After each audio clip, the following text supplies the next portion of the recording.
Spring football camp begins tomorrow for the 24 Sooners. Third-year head coach Brent Venables introducing his 35 mid-year enrollees ahead of the first practice. Our Chris Williams caught up with some of the incoming defensive linemen, hoping to bolster one of OU's weak spots. This core group of D linemen will play a huge role in that move to the SEC and for years to come. Right. What does it feel like knowing that you guys are being looked at as the future of the program?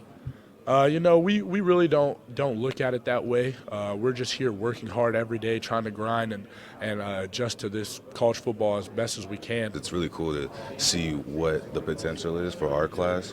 Me, Nigel, Wyatt, David, all of us becoming the next, Ethan Downs and Danny Sussmans and all of that.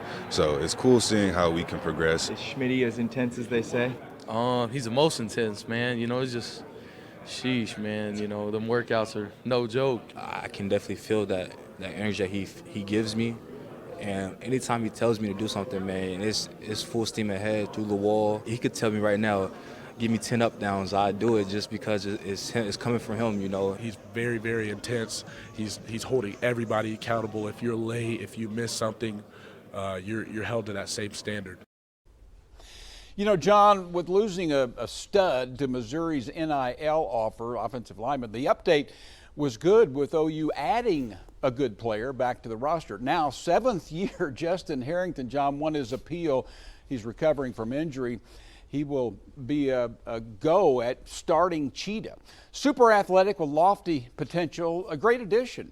Strong position, McCullough there too. It's impressive that of the 35 list of newcomers, 22 of them are high schoolers, and Brent Venables made it clear he's really pleased. Sign of the times by March, 22 high schoolers and 13 transfers, 35 total, are going at it every single day as if it was the middle of the season. 2 transfers not participating are quarterback Casey Thompson.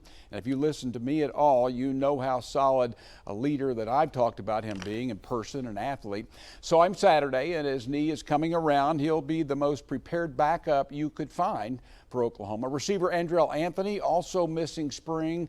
Finally, now on a good rehab program, so important. He was clutch last season, a big play guy. Hopefully, most of that speed is still there. Saw Nick Anderson, too. Talk about a rock, a solid 6'4", 215 pounds. He is a man and ready for the SEC. And newcomer slot, Deion Burks, expected to shine. A really good position group, John.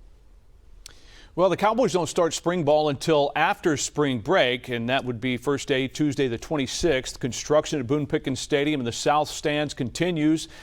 Look, the anticipation for the fall is real for OSU fans, but the expectation among some who set the win totals isn't as lofty as you might expect. We told you about FanDuel setting the win total for OSU at 7.5, and the Cowboys the 8th or 9th favorite to take the Big 12 title.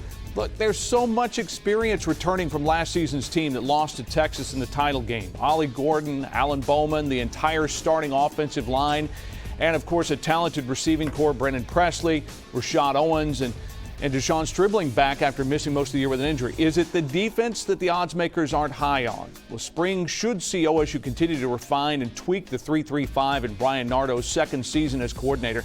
Nick Martin, Colin Oliver, Kendall Daniels all return as playmakers on that side of the ball. Justin Kirkland, too.